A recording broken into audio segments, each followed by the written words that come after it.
All right, welcome back to the Spectre Creative review of modern Star Wars action figures. The entire line, starting in 1995 through, well, we'll get to today. Although, by the time we get to today will be yesterday. And the point is, this is the first video I'm recording since I published episode 1, and people seem to like it. So we're going to continue, which is why here we are in episode 6, and once again, talking about Shadows of the Empire. Why are we talking about this? Well, because the current toys that came out for Power of the Force 2 was now during the reign of the Shadows of the Empire media event, which, for those of you who need a little catching up, and that usually is me included in that, Shadows of the Empire was a multimedia Star Wars event that came out in 1996. It had comic books from Dark Horse. It had video games from Nintendo 64. It was actually one of the launch titles for the Nintendo 64 and heavily billed as a reason to upgrade to the Nintendo 64. It also had a full-length novel by Steve Perry, which had actually some pretty awesome cover art that was very reminiscent of the old paintings for theatrical posters. So, a cool link there. Not to mention Joel McNeely's amazing soundtrack, which was actually one of my personal favorite parts of Shadows of the Empire. I used to listen to this on the way home from school all the time. Even found a track that was the perfect distance between my school and my house. It was amazing. It would stop right when I got to my house. Now, one of the things about Shadows of the Empire is it's now been regulated to what Disney, now that they own Star Wars, calls the Legends aspect, meaning, well, it didn't actually happen, and you shouldn't pay any attention to it. I don't know what the official word is on that or how that works. It definitely Ladies and gentlemen, if you will, look right here. comes across kind of like that. So, in 1996, though, before it was erased from existence, Shadows of the Empire was kind of all that. This was the first major Star Wars thing, really, since kind of Return of the Jedi and I guess the Ewok Adventure, the Droids cartoon, Star Tours. But, it had a whole new cast of characters released on those purple cards. The good guy, the new sort of Han Solo, since Han Solo was currently in Carbonite, was Dash Rendar. And I think Dash Rendar's sort of backpack gun got picked up by Mayfield in the Mandalorian. I don't know, I can't prove that, but might have been influenced. Speaking of influenced, I am a Star Wars purist, meaning I like episode 4, 5, and 6. So when it came to Shadows of the Empire, I tended to gravitate towards the items that contained figures that were actually from the movie. Like these 2-packs that were released that had IG-88 and Boba Fett, 2 episode 5 characters, as opposed to Prince Shizor versus Darth Vader. Yes, Darth Vader was a, original trilogy character, but Prince Shizor wasn't.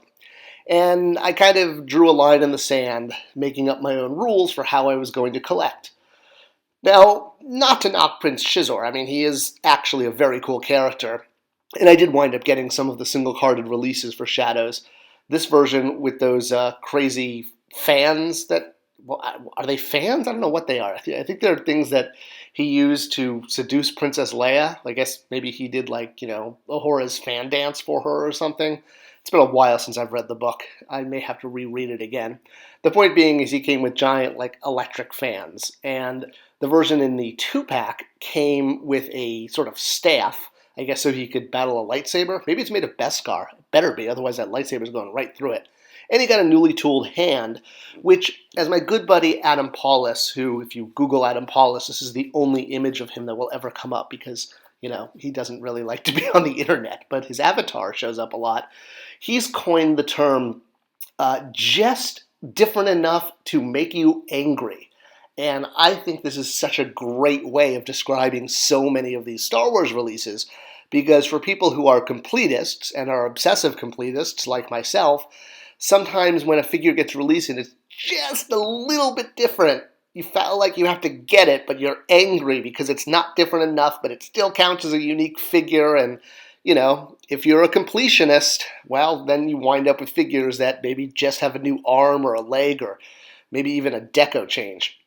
So the 3 figures I'm going to focus on right now are the Boba Fett, the Vader, and the IG-88 that came with the Shadows of the Empire 2-packs. Last time I covered the single releases, with Leia's Boushh being the only single-carded Shadows of the Empire figure from the movie. All the rest were from the New Shadows concept. So Boba Fett, while he had been released as a single-carded figure on the orange card in the second wave, this version of Fett was the Return of the Jedi version, noting the colors of the gauntlets and the shoulder pads. And of course, this figure, as I mentioned when I reviewed this figure 2 or 3 episodes ago, was notorious for having one of the early major variants in the line. Those circles on his hand were a running change because the original release had moons or half circles or crescent shapes. They didn't have the full circle. So if you had the half circle one, hey, that was, you were styling. So going back to the vintage Boba Fett, this was neither Return of the Jedi nor Empire Strikes Back, despite the fact that he came on a Return of the Jedi card, and, well, actually he came on an Empire card too, but it was just an illustration. And I think actually he came on a Star Wars card too first. He had all 3 cards. But this deco that came on these cards was from when he was in a parade prior to Empire coming out as a publicity tour. In Return of the Jedi, his deco was changed both from the parade and from Empire. And yes, that is Bossk in Jabba's palace.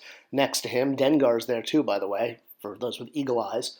So here, thanks to the wonder of cosplay, you can see 2 fans, one dressed up as Return of the Jedi Boba Fett and one as Empire Strikes Back, Empire being the one on the right. And you can see there are some differences to the armor, to the belt, to the cape, different color changes. So, yeah, legitimately you could absolutely release different Boba Fetts for both movie, and to say that Hasbro has taken advantage of this over the years is barely scratching the surface. Because of course they would. Why not? Boba Fett's one of the best-selling figures. I bet we're going to get a ton of them from his new Mandalorian appearances, and every time he changes skirts or hats or cleans his helmet. So of course they've done Empire versions, and they even have a brand new Return of the Jedi version of Boba Fett in both 6-inch, and then this is the 3 3/4 one, coming out in 2021.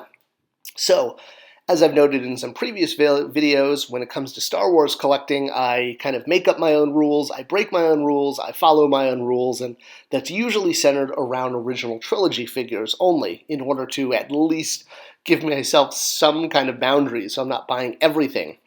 So with that rule in place, I did buy the Boba Fett versus IG-88 2-pack because I wanted IG-88. This was an original character and the only way to get him. I didn't realize at the time that the Boba Fett was both a repaint and a legitimate repaint of the way he looked in Empire. This was actually the very first time we ever got a Boba Fett in his Empire Strikes Back colors. Because, as I said, the original vintage figure was in the colors of the parade. So I actually gave my Boba Fett away to my friend Evan because I just wanted IG-88, and years later I had to rebuy the pack to get the Boba Fett when I realized both of them have the jetpack that attaches with a T-joint. That's what it's actually called, because see how it looks like a T? It's called a T-joint, which slides onto the back. But again, you can see even the backpacks, the jetpacks are different colors. It's legitimately a different version of Boba Fett, even if it uses the same tool. All right, so if that wasn't falling into the frustrating or different enough that it makes you mad category, the Darth Vader sure was. So I passed on this one entirely. I had no idea that the Darth Vader was technically slightly different, and by slightly I mean his foot was retooled, meaning his leg, and his cape. It is a little hard to notice, but the Shadows of the Empire version, the foot, the right foot is extended a little bit more, like he's sort of walking in mid-walk, and the cape is a new tool, or a modified tool, where it's now billowing a little bit more out to the side. You can see it here. The Shadows cape is on the right, and the original release from Power of the Force 2 Wave 1 is on your left. Very minute difference, but you can see that curve on the left-hand side of the cape. What's interesting, though, is that this version of Vader was actually repackaged on the basic card. He was on the orange card for international releases, and then also got released on the green card for domestic releases when the branding switched over to green.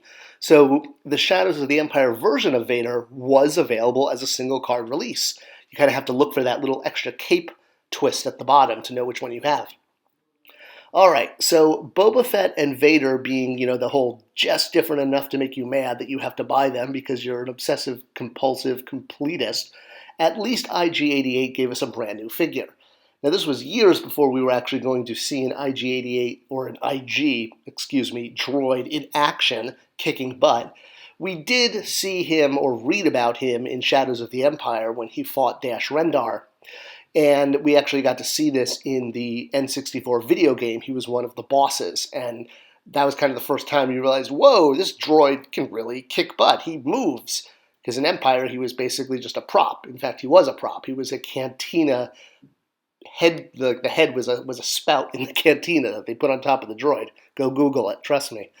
So he's been one of the more toyetic bounty hunters and the more popular ones because droids in general are very popular in Star Wars, and as a hunter-killer droid, that makes him that much more toyetic, if you will. And the first figure was pretty good. I mean, it was a definite improvement over the vintage figure, but limited articulation like the other Power of the Force 2 figures. And to say the height wasn't quite right, sort of like Chewbacca. The thing was, at this time, we were really under this whole one and done, I wouldn't call it a rule, but, a rule where we basically, Hasbro was going to do the figures and that was it. We were never going to get another update. It really wasn't until Power of the Jedi years later that we actually finally got our first single-carded IG-88 since the 80s. And, of course, there's been other ones. There's been a vintage collection one and some other IG-88s since then. They even did a prototype version of him. So he has gotten improvements over the years. But the first one, was, I would say, more than decent. And again, no matter what scale they've done IG-88 at, there's always been kind of height issues and hand issues. IG-11 from Mandalorian actually has different hands, but they didn't tool them up for him. He was just, given the bandolier. And it should also be noted that the weapons IG-88 comes with have a little added extra detail so he can grip them. Those two lines on the blaster handle are only available on IG-88's gun, not the versions that come with Stormtroopers. So hey, we were on our way to collecting the bounty hunters, and this is one of the cooler teams, if you will, to put together. I guess they're a team. But, 2 down and 4 to go, and we were going to have our bounty hunter set.